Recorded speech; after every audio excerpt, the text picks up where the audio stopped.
Olá, família. Sejam muito bem-vindos ao nosso canal. Hoje vamos mergulhar num tema que mexe com a gente, que nos faz pensar no futuro e no nosso lugar no mundo. O alerta de Jesus sobre os últimos dias. Sabe, em meio a tantas notícias, incertezas e até medos, é natural a gente se perguntar: o que está acontecendo? Para onde estamos indo? E a resposta, ou pelo menos um guia poderoso, pode ser encontrada há mais de 2000 anos, nas palavras do próprio Cristo. Vamos abrir nossas Bíblias ou nossos corações para o capítulo 13 do Evangelho de Marcos. Esse é um capítulo intenso, muitas vezes chamado de o Pequeno Apocalipse.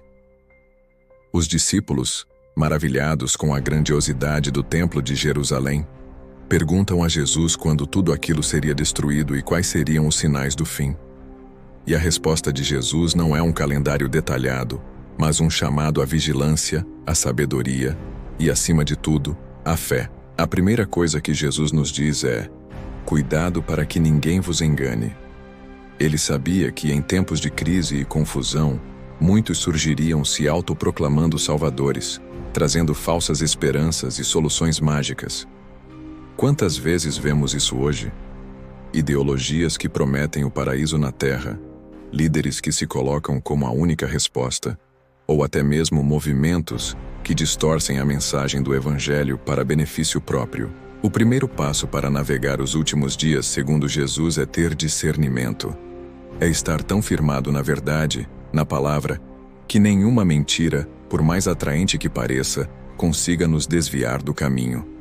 A nossa segurança não está em seguir a multidão, mas em seguir o verdadeiro pastor. Depois Jesus fala de guerras e rumores de guerras. Ele nos diz para não ficarmos assustados. Pense nisso. Ele não disse que não haveria conflitos. Pelo contrário, ele afirmou que isso aconteceria. Nação se levantaria contra nação. Vemos isso nos noticiários todos os dias. A instabilidade, as tensões globais. Mas o comando de Jesus é claro: não se assustem. Por quê? Porque a nossa paz não vem da ausência de conflitos no mundo, mas da presença de Cristo em nossos corações. Saber que, mesmo em meio ao caos, Deus continua no controle, nos dá uma serenidade que o mundo não pode oferecer. Isso não é um convite à apatia, mas um chamado para encontrarmos nosso refúgio no lugar certo. Ele continua falando sobre terremotos em vários lugares e fomes. Esses são os princípios das dores. É como as primeiras contrações de um parto. Elas indicam que algo novo está para nascer. Para o mundo, esses desastres naturais e crises humanitárias são fontes de desespero. Para nós, que cremos, eles são sinais. Sinais de que a história está caminhando para o seu clímax, para a volta gloriosa de Jesus e a restauração de todas as coisas. Novamente, não é para nos alegrarmos com o sofrimento, de forma alguma. Pelo contrário, é para sermos as mãos e os pés de Jesus, levando ajuda, consolo e a esperança do Evangelho justamente nesses cenários de dor. Onde a dor aumenta, a luz da igreja precisa brilhar mais forte. Mas o alerta de Jesus se torna ainda mais pessoal. Ele diz: fiquem atentos, pois vocês serão entregues aos tribunais. Ele fala de perseguição, de sermos odiados por causa do nome dele. Talvez, em nosso contexto, não enfrentemos uma perseguição física tão direta, mas pense nas vezes em que sua fé foi ridicularizada, em que você foi julgado por seus valores, ou se sentiu isolado por não concordar com o que o mundo chama de normal. A perseguição pode ter muitas faces, mas aqui vem a promessa incrível: não se preocupem com o que dirão, pois não serão vocês que estarão falando, mas o Espírito Santo. Em meio à pressão, Deus nos capacita. Ele nos dá as palavras certas, a coragem necessária. A perseguição, em vez de nos calar, se torna um palco para o testemunho do poder de Deus. E talvez um dos avisos mais difíceis e dolorosos de Marcos 13. O irmão trairá seu próprio irmão, entregando-o à morte, e o mesmo fará o pai a seu filho. Filhos se rebelarão contra seus pais e os matarão. Isso fala sobre a quebra de laços fundamentais. A fé em Cristo, por ser tão radical, Pode causar divisões até mesmo dentro das famílias. É uma realidade dura, mas que nos lembra onde nossa lealdade final deve estar. Nossa identidade primária não é familiar, cultural ou nacional, é em Cristo. E isso às vezes nos colocará em situações difíceis, exigindo de nós um amor e uma firmeza que só podem vir de Deus. Então, em meio a tudo isso, falsos profetas, guerras, desastres, perseguição, traição, o que devemos fazer? A resposta de Jesus é dupla. Primeiro, o Evangelho precisa ser pregado a todas as nações. É impressionante, no meio do cenário mais caótico que se possa imaginar.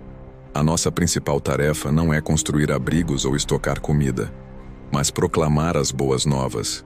A missão não para. Pelo contrário, ela se intensifica. A urgência dos tempos deve nos impulsionar a compartilhar a esperança que temos em Cristo com ainda mais paixão e dedicação. Cada sinal do fim é um lembrete de que ainda há pessoas que precisam ouvir sobre o amor de Deus. E a segunda parte da resposta, repetida várias vezes no capítulo, é: vigiai. O que digo a vocês, digo a todos: vigiai. Vigiar não é ficar olhando para o céu o dia todo, esperando uma nuvem se abrir. Vigiar é um estado de prontidão espiritual. É viver cada dia com a consciência de que Jesus pode voltar a qualquer momento. É como o porteiro de uma casa que não sabe a que horas o dono vai chegar.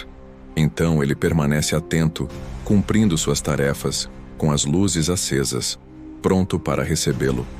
Vigiar significa examinar nosso próprio coração. Estamos vivendo de uma maneira que agrada a Deus? Estamos perdoando? Estamos amando? Estamos servindo? Vigiar significa estar sóbrio e atento ao que acontece ao nosso redor, não para ter medo, mas para entender os tempos e agir com sabedoria. Significa não se deixar levar pelas distrações inúteis deste mundo, mas focar no que é eterno. É investir nosso tempo, nosso talento e nossos recursos no reino de Deus. No final das contas, a mensagem de Marcos 13 não é para nos causar pânico, mas para nos preparar. Não é uma história de terror, mas um manual de sobrevivência espiritual que nos enche de propósito.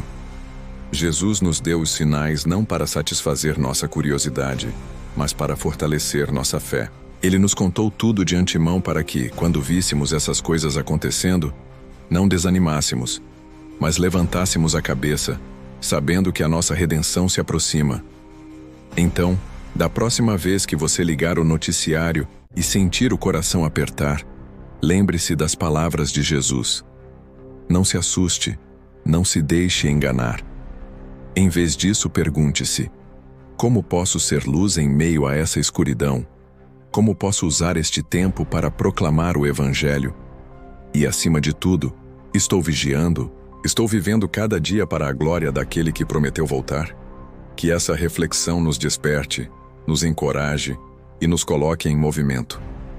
O tempo é curto, a missão é grande, mas o nosso Deus é maior do que tudo isso. Ele está conosco em cada passo do caminho, até a consumação dos séculos. Muito obrigado por ter ficado comigo até aqui. Se essa mensagem tocou o seu coração, deixe o seu like, compartilhe com alguém que precisa ouvir e se inscreva no canal para continuarmos crescendo juntos na fé. Que Deus te abençoe e te guarde. Vigiai.